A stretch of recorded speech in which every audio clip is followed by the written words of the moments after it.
VOA Afrique.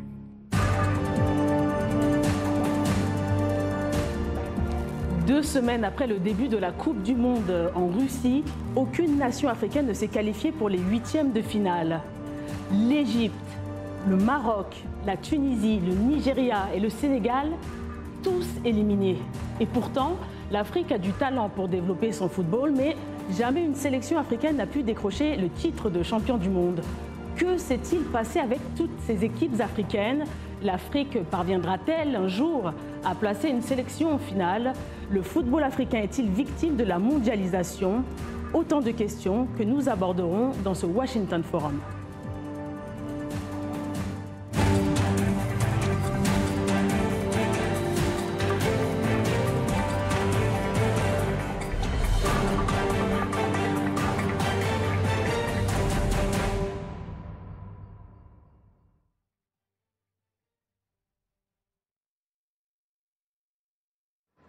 Bonsoir à tous, bienvenue sur VOA Afrique.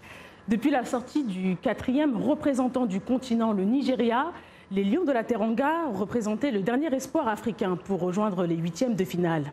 Hélas, ce soir, battu par la Colombie, le Sénégal est éliminé du mondial russe. 5 nations africaines ont participé au mondial russe, leur épopée passée à la loupe par Yacouba Ouedraogo. Grosse désillusion pour l'Afrique, le seul espoir d'une place en huitième de finale a capoté. Le Sénégal et le continent ont déchanté. Cette équipe des Lions de la Teranga a pourtant suscité beaucoup d'espoir, surtout après le premier match réussi face à l'Islande, 2-1.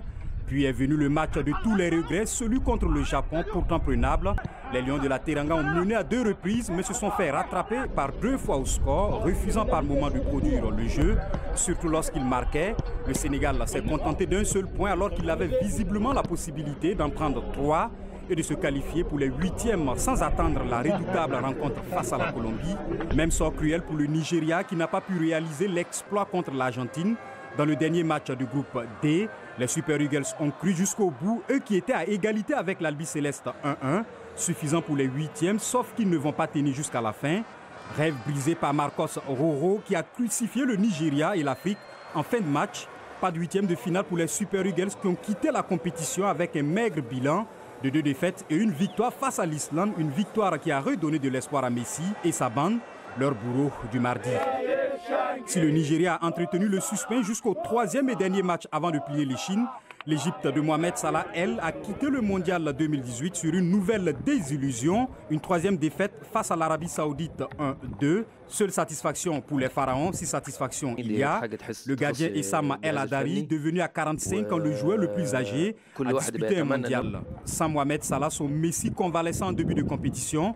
L'Égypte, déjà battue par l'Uruguay 0-1 et la Russie 1-3, a plié bagage après 3 défaites en 3 matchs. Une pauvre moisson qui vient assombrir le triste bilan. En participation depuis 1934, 5 défaites, 2 matchs nuls au total.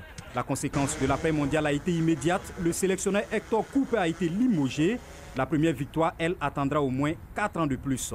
Le Maroc, lui, avait toutes ses armes offensives, mais a manqué d'étincelles à l'attaque. Battu par l'Iran 0-1, le Royaume chérifien a sans doute perdu le match qu'il ne fallait pas manquer. La suite s'est avérée compliquée face au Portugal de Cristiano Ronaldo, malgré une belle performance des Lions de l'Atlas.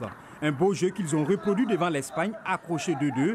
Les Marocains resteront dans les statistiques comme la première équipe à avoir été éliminée en Russie avec un seul point au compteur et 2 cruelles défaites. Sortie douloureuse aussi pour la Tunisie éliminée après 2 échecs face à l'Angleterre 1-2 avant la débâcle devant la puissance offensive belge 2-5. 2 défaites qui rendent le 3e match contre le Panama anecdotique, si ce n'est de finir sur une bonne note. L'Afrique finit ce mondial moins bien que sa performance au Brésil en 2014, où elle avait réussi à arracher 2 places en 8e avec le Nigeria et l'Algérie. Et plusieurs invités pour nous accompagner. En direct de Paris, en France, par téléphone, Bernard Lama, cofondateur et président de Djembars. En direct de Samara en Russie, Ahmed Insi, journaliste sportif. Et avec moi sur ce plateau, donc Nicolas Pinault et Bagassi Koura, journaliste à la VOA Afrique. Bonsoir et merci d'être avec nous. Bonsoir. Ahmed Insi, bonsoir. Vous êtes en ce moment à Samara en Russie. On imagine que les supporters sont très déçus. Tout à fait. Bonsoir Raissa, bonsoir à tous les auditeurs de la VO Afrique. Comme vous l'avez dit, l'espoir était énorme et les Lions de la Teranga avaient quand même commencé à faire rêver non seulement le Sénégal, mais tout son continent, surtout après le premier victoire, parce que les Lions de la Teranga avaient réussi quand même à offrir à l'Afrique sa première victoire. C'était lors de la journée, mais avec ce qui s'est passé cet après-midi à Samara, il faut dire que la déception est la chose la plus partagée, car le Sénégal avait besoin que d'un petit point pour quand même passer au premier tour, mais tel n'a pas été le cas. Les Lions de la Teranga ont été battus par les Cafeteros. Alors, mais comment vous avez trouvé leur style de jeu aujourd'hui face à la Colombie? Bon, le style de jeu n'a pas été convaincant, puisque si c'était convaincant, on allait se qualifier. Parce qu'aujourd'hui, l'équipe avait besoin de 1000 pour se qualifier. L'équipe n'a pas attaqué, a un peu chamboulé son 11 de départ en faisant quand même revenir Kero Kouyaté, qui était le capitaine de l'équipe, mais qui a démarré toutes les rencontres sur le banc depuis le début de la compétition. Il y a eu Diao Baldé Keita également, qui est en méthode, qui a démarré cette partie, et Lamine Gassama. Donc il y a eu 3 changements par rapport aux 11 qui avaient battu non seulement la Pologne, mais qui avait concédé le nul face au Japon. Cela veut dire quoi? Cela veut dire que le coach de l'équipe nationale Sénégal est en train de taper en pleine compétition, ce qui ne pardonne pas à ce niveau de la compétition, parce qu'il fallait gérer et ils n'ont pas pu gérer. Je vais prendre le pouls auprès de Bernard Lama. Quel est votre regard sur le match passé? Bon, je pense que le Sénégal avait un vrai défi en face de lui. Donc, avec très peu d'expérience aussi, il faut quand même relativiser certaines choses. La Colombie est une équipe qui est régulière en Coupe du Monde, qui est régulière en Copa América, ce qui n'est pas forcément le cas du Sénégal en Coupe d'Afrique ou en Coupe du Monde. Donc, tout ça, ça se paye à un moment donné. Ce n'est pas forcément la faute d'un tel ou d'un tel. Je pense qu'il y a simplement des circonstances qui font que... Mais qu'est-ce qui n'a pas marché? Qu'est-ce qui n'a pas marché selon vous? C'est autre chose qu'un match de Coupe d'Afrique, et que tant que vous n'avez pas ce vécu-là, cette expérience-là, vous ne savez pas. Donc je pense que c'est décevant, bien évidemment. Hein. On espérait tous qu'il se qualifie, mais je pense aussi que c'est un beau parcours. C'est un beau parcours qui demande confirmation. Oui, Bagassi Koura. Même pour les Nigérians. Oui, effectivement, Bagassi Koura. Y avait-il pénalty sur cette faute sur Sadio Mané dans la surface de réparation? C'est ce que beaucoup d'Africains, et surtout les supporters des Lions, ont pensé, hein, parce que on s'est dit qu'avec la faute qu'on a vue sur les écrans de télévision, il y avait clairement pénalty. Et même après la décision de l'arbitre, quand il a fini de consulter les écrans de vidéo, les gens étaient surpris pourquoi il n'a pas accordé le pénalty. Mais ça reste à débattre. Ce que je voulais ajouter à ce que Bernard Lama a dit, c'est que c'est vrai. Moi, je pense que le Cameroun, le Sénégal s'est bien battu. Hein. Ils ont tout de suite attaqué dès le début du match pour ne pas laisser les Colombiens contrôler le jeu. Mais quand vous attaquez, que vous ne marquez pas, c'est le haut niveau. Et ce qu'on avait craint depuis le début de cette Coupe du Monde pour toutes les équipes africaines, comment on va se comporter en seconde mi-temps, qu'est-ce qui va se passer? Malheureusement, comme aime dire Amdine, ce qui devait arriver arriva. Nicolas Pinault, dans cette Coupe du Monde, statistiquement, on a avancé ou on a régressé comparé aux autres Coupes du Monde? Si on compare évidemment à 2010, le quart de finale obtenu par le Ghana face à l'Uruguay, on a régressé. Si on compare par rapport à 2014, par rapport à la présence du Nigeria et de l'Algérie en 8e de finale, éliminés par la France et par l'Allemagne, l'Allemagne future championne du monde, on a régressé évidemment. Après, je pense qu'il faut quand même... moi, je séparais les équipes africaines en deux. Le Sénégal et le Nigeria ont vraiment échoué de peu sur des faits de match, notamment. Le fait de ne pas pouvoir tenir le résultat par rapport au Nigeria qui jouait quand même contre l'Argentine, il faut le rappeler, quand même finaliste du Mondial 2014, et le Sénégal qui évidemment s'est écroulé un petit peu sur la fin et qui n'a pas réussi à aller chercher ce match nul face à la Colombie. Et de l'autre côté, on a quand même une équipe d'Égypte plus faible qui revenait après 28 ans d'absence à la Coupe du Monde, qui comptait sur son buteur providentiel Mohamed Salah, mais Mohamed Salah était blessé au premier match et ne pouvait pas tout faire. Le Maroc, ça a été également compliqué. On a eu beaucoup de polémiques sur l'assistance vidéo à l'arbitrage face au Portugal de Cristiano Ronaldo et face à l'Espagne. Et enfin, la Tunisie qui était quand même un peu plus faible, et on l'a vu, avec ce 5-2 encaissé contre les Anglais. Donc je pense vraiment qu'il faut faire la différence entre ces équipes maghrébines et ces équipes subsahariennes pour expliquer un peu la déconvenue des Africains sur ce mondial. Ahmed Insi, les Lions de la Teranga, on a vu qu'ils étaient vraiment très proches. Est-ce que vous avez des explications ou comment on peut expliquer les lacunes des dernières minutes de cette équipe? Bon, il n'y a pas d'explication à donner parce que c'était clair, il fallait se battre pendant 90 minutes pour ne pas concéder une défaite parce qu'une qualification passait par un match nul. À défaut de gagner, il fallait vraiment concéder le match nul et l'équipe a été incapable de le faire. Et si on regarde également le règlement, parce que le Sénégal a été éliminé parce que tout simplement, ils ont eu plus de cartons jaunes que le Japon avec qui on est à égalité parfaite. Donc si on regarde avec le recul, le Sénégal a concédé des cartons jaunes. Bon, excusez-moi du terme un peu bête. Donc au niveau, il faut savoir gérer même les détails, il faut les gérer. Et tel n'a pas été le cas. C'est vrai que Bernard Lama a raison.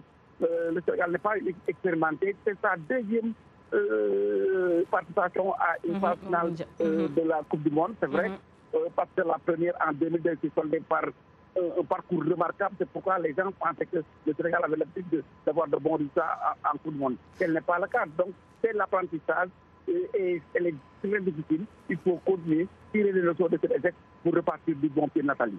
Mais Bernard Lama, on va parler donc d'un plus général. Comment ça se fait que les sélections du continent n'arrivent pas à dépasser les quarts de finale? Oui, bon, je pense que les réponses, on les trouve dans le travail qui a été ou qui n'a pas été fait sur les 20 dernières années. Le travail de formation, le travail... ça va faire à peu près 20 ans que j'ai arrêté de jouer au football, mais quand je jouais, tous mes collègues africains avaient le même discours quant à l'organisation des fédérations, voire de la confédération. Donc je pense que tant qu'on n'aura pas comblé le retard économique, le retard structurel, il sera difficile d'être au haut niveau. Nos joueurs sont obligés de s'expatrier pour s'exprimer dans les meilleures conditions.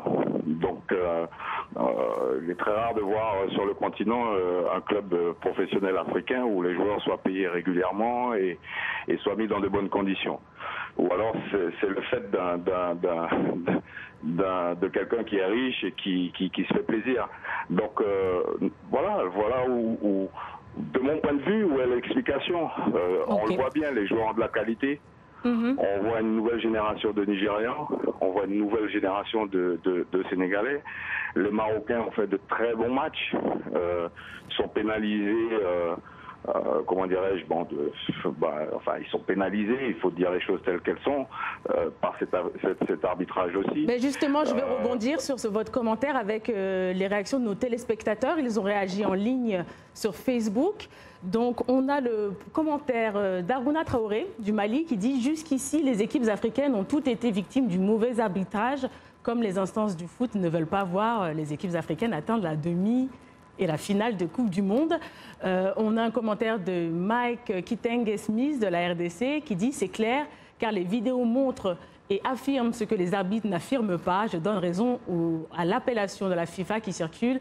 F comme football, I comme is not, F for Africa. Donc football is not for Africa. » Et Tidiane Botegeba, cadre du Cameroun, qui dit « Vous savez, pour manger, il faut avant tout préparer, mais en Afrique, on n'aime pas manger sans préparer. » Comment peut-on comprendre que tous ces pays ont encaissé des buts à quelques minutes de la fin? Une réaction, Nicolas Pinault, sur ce dernier commentaire. Y a-t-il un syndrome ou y a-t-il un problème de gestion des matchs avec ce syndrome de la dernière minute? En tout cas, c'est vrai que les deux équipes africaines, les deux dernières, le Nigeria et le Sénégal, ont connu ces coups du sort-là. Après, ce sont des faits de match sur 90 minutes. On pourrait peut-être plutôt plus pointer du doigt la capacité à ne pas marquer pour le Sénégal de but libérateur. Après, voilà, par rapport au Nigeria, c'est vraiment une grosse équipe, l'Argentine, qui a connu évidemment des hauts et des bas sur cette compétition. Mais comme le disait Bernard là-bas, il y a quand même beaucoup plus d'expérience, beaucoup plus de maturité, une habitude du haut niveau pour cette équipe argentine. Donc En tout cas, sur ces deux matchs, c'est comme cela que ça peut s'expliquer. Mais moi, ce que j'aimerais rajouter, c'est que sur cette Coupe du Monde, on voit qu'il y a un resserrement du niveau quand même. Alors, on a eu des scores fleuves, le 6-1 du Panama contre l'Angleterre et le 5-2 de la Tunisie face à la Belgique. Mais grosso modo, on l'a vu, l'Allemagne a été éliminée, l'Argentine a été accrochée, ça a été dur pour les Espagnols et les Portugais. On a quand même ce nivellement quand même du football mondial vers le haut. On voit que l'Islande, qui maintenant s'invite à la table à l'Euro mondial, on peut imaginer on a eu notamment... des surprises avec l'Allemagne aussi. On peut imaginer notamment dans le cadre d'un mondial à 48 équipes avec des poules de 3 équipes où on aurait des éliminations beaucoup plus brutales. Et on peut estimer qu'une réforme de la Coupe du Monde et une participation à 48 avec des poules beaucoup plus réduites pourrait favoriser l'émergence de plus petites nations lors de matchs coup près, comme on le voit déjà sur cette Coupe du Monde. Très intéressant. Washington Forum revient après une courte pause. Ils ont envie aussi de procurer autant de bonheur pour leur famille, mais aussi pour le pays. Nous avons confiance en notre football, nous avons confiance en notre coach.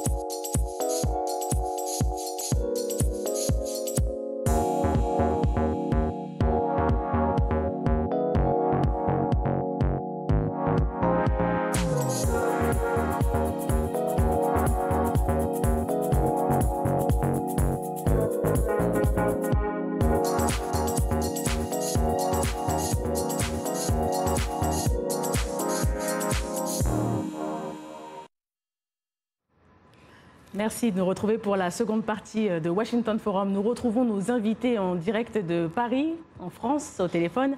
Bernard Lama, cofondateur et président de Jambars, en direct de Samara en Russie, Ahmed Insi, journaliste sportif. Et avec moi sur ce plateau, toujours, Nicolas Pinault et Bagassi Koura, journaliste à la VOA Afrique. L'assistance vidéo à l'arbitrage a été mise en place pour éviter les erreurs et réduire les contestations dans le jeu. Il y a eu notamment plusieurs cas de contestation. Écoutons le sélectionneur du Nigeria, Gernot Rohr, après leur défaite contre l'Argentine, au micro de Nicolas Pinault. C'est un manque de réussite parce qu'on méritait autant que les Argentins d'être qualifiés. Il y a eu aussi cette histoire de penalty et d'arbitrage vidéo. Il y avait à notre avis une main flagrante qui aurait dû donner un penalty, mais l'interprétation là de cette vidéo a été, à mon avis, une faute, puisque c'était un penalty très clair pour nous, ça aurait pu faire 2-1, et à ce moment-là, on était pratiquement qualifiés, donc ça tient à peu de choses. Bernard Lama, vous avez entendu donc Gernot Rohr. Quel est l'apport de la vidéo si c'est pour avoir toutes ces contestations et polémiques ? Non, je ne suis pas tout à fait d'accord. Je pense que, alors là, c'est vrai que les Nigérians en subissent. Ben oui, l'assistance vidéo, c'est une aide, tout simplement. C'est l'arbitre qui, au final, va décider s'il y a faute, penalty ou pas. Alors c'est vrai que le fait de simplement d'arbitre lui indique déjà qu'il y a quelque chose. Et après, c'est l'interprétation de l'homme. Donc, c'est une aide. Il faut pas le négliger. C'est une aide. Ce que je peux reprocher, c'est que ce soit mis en application lors d'une Coupe du Monde, comme ça, directement, sans qu'il y ait réellement eu une compétition qui permette, par exemple, la Coupe des Confédérations l'année dernière ou des compétitions continentales qui permettent aux équipes de s'habituer à ça, qui permettent à tout le monde de s'habituer à cela et de trouver, d'essayer en tous les cas de trouver un juste milieu. Il y a quand même moins de contestations, il y a quand même moins de... je suis par contre beaucoup plus surpris par justement les contestations sur le terrain au niveau des fautes de la part des joueurs. Nicolas Pinault, vous pouvez rebondir sur ce commentaire. Mais c'est vrai qu'on avait espéré que grâce à l'assistance vidéo à l'arbitrage, qu'on allait résoudre tous les problèmes. Et en fait, ce qu'explique Bernard Lama, c'est qu'il y a un facteur humain qui s'appelle l'arbitre. Et alors, certaines techniques, finalement, lorsque le ballon a traversé la ligne, ça c'est quelque chose d'automatique, mais il y a aussi une question d'interprétation, et notamment, on l'a vu beaucoup dans le cadre des équipes africaines. Est-ce que c'est le ballon qui va vers la main? Est-ce que c'est la main qui va vers le ballon, par exemple? Dans le cadre du penalty non sifflé sur Sadio Mané, est-ce que le joueur touche le ballon en premier, ou est-ce qu'il touche d'abord l'adversaire avant? Ça, c'est l'interprétation de l'arbitre. Et c'est ça qui, du coup, a expliquer qu'il y ait autant finalement de frustration. Finalement, la vidéo n'est pas l'alpha et l'oméga. L'autre chose, c'est qu'on a vu beaucoup de joueurs finalement, lors d'actions, de faits de match, demander à l'arbitre, mais allez voir la vidéo, allez voir la vidéo. Donc c'est vrai, peut-être Bernard Lama a raison sur ce point-là. Est-ce qu'il fallait une Coupe du Monde avec autant d'enjeux, avec autant de pression pour introduire cette assistance vidéo à l'arbitrage? Peut-être pas, on aurait peut-être dû commencer sur une compétition secondaire. En tout cas, une chose est sûre, la vidéo ne règle pas les contestations, voire même l'amplifie, puisque finalement, on en parle peut-être un peu plus, notamment pour les équipes africaines. Bagassi Koura. Oui, mais il faut dire qu'il y a eu des cas quand même où la vidéo a pu trancher et les gens étaient satisfaits parce qu'il y a des buts qui avaient été refusés, des pénaltys qui avaient été refusés. Grâce à l'assistance vidéo, on a pu rétablir ces pénaltys-là. C'est vrai. C'était pas trop pour les équipes africaines en tout cas. C'était. Oui. Quand vous êtes éliminé dès le premier tour, vous pouvez trouver 1000 raisons de vous plaindre, hein, et certaines sont justifiées bien sûr, mais aussi, voilà, en tant que supporter, chaque coup de sifflet de l'arbitre peut amener une bonne partie des supporters à réagir négativement, et parce qu'on est partisan forcément. Et peut-être, c'est une idée folle aujourd'hui, peut-être que si on veut pousser loin la technologie, il faudra l'intelligence artificielle qui peut prendre tous les cas de faute sur le terrain, et s'il y a contestation, la machine va décider, voici dans cette situation, voici ce qui a été prévu, selon les données que nous avons. Peut-être. Amézinti, on va parler maintenant de l'humain. L'entraîneur Aliou Cissé, l'architecte de l'équipe sénégalaise, a incarné l'antithèse de cette habitude de voir des vétérans européens, qu'on appelle les sorciers blancs, à la tête des équipes africaines. Pourquoi y a-t-il si peu d'entraîneurs africains en Afrique? Bon, c'est une question très difficile à répondre parce que ce sont les dirigeants, d'habitude les présidents de fédération qui choisissent quand même les entraîneurs et ils ont tendance à choisir des entraîneurs blancs. Pour moi, la compétence n'a pas de couleur, hein, que tu sois blanc, noir, jaune ou marron. L'essentiel, c'est que tu sois bon. Et Aliou Cissé, je pense qu'il l'a prouvé. Même si sur le plan contenu, il ne donne pas entière satisfaction aux Sénégalais, mais sur le plan résultat, Aliou Cissé a fait quelque chose d'extraordinaire.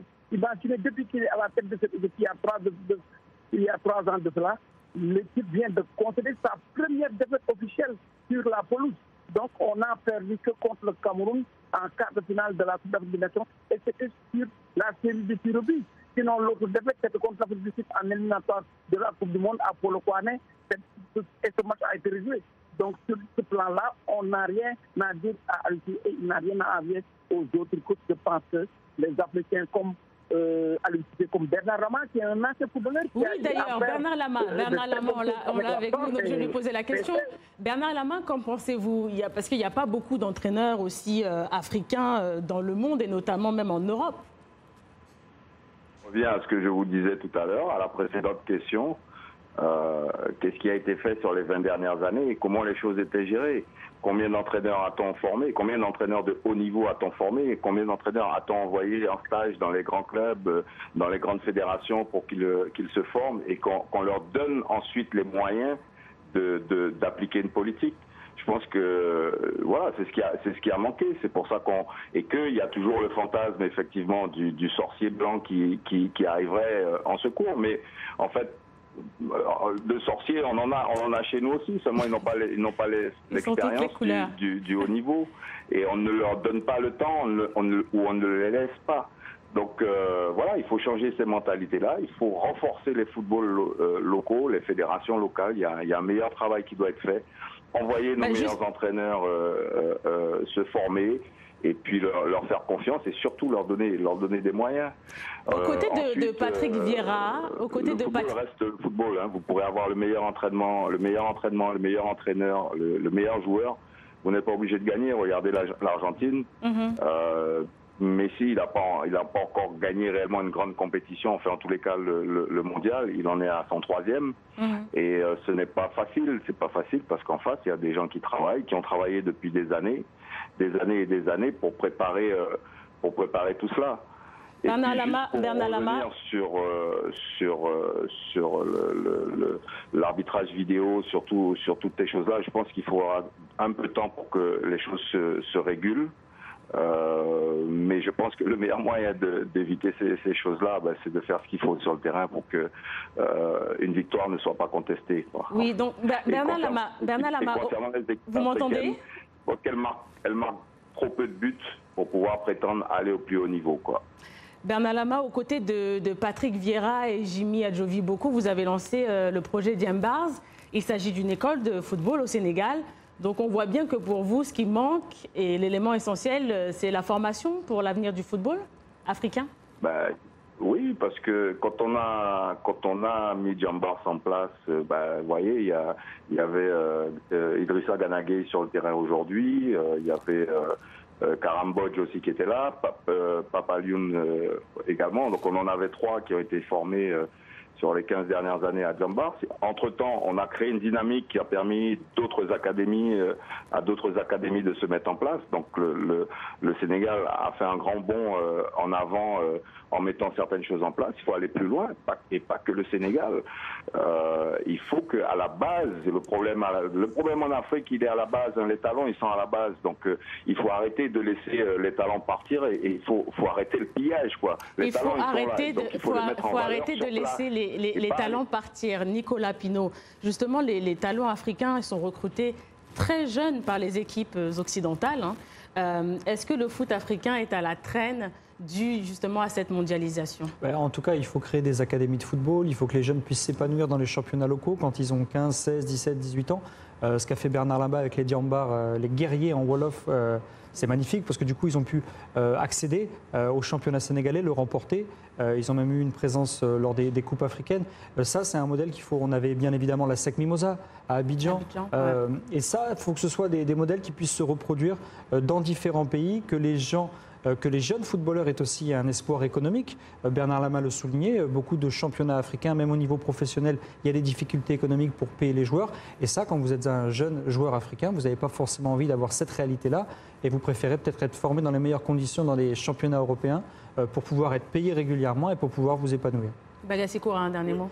Moi, je voulais ajouter sur la question des entraîneurs. Que vous savez, à chaque phase finale de Coupe d'Afrique des Nations, on voit les entraîneurs virer après chaque élimination d'équipe nationale. Oui. Et comme Lama l'a dit, ce n'est pas parce qu'on a perdu qu'on n'est pas forcément bon. Et c'est toujours bien que l'entraîneur reste là, si c'est possible, un certain temps pour tirer les leçons de toutes ces expériences-là et continuer à maintenir l'équipe, que à chaque compétition, retourner chercher un sorcier blanc, il vient, il fait 6 mois, il échoue, on va chercher quelqu'un d'autre. Et on n'arrive pas à construire, on n'arrive pas à tirer les leçons, parce que celui qui était là à la Coupe du Monde en Russie, ce n'est pas celui qui sera là à la prochaine Coupe du Monde. On aura une nouvelle personne qui devra commencer à zéro, et ça fait l'éternel recommencement, je pense.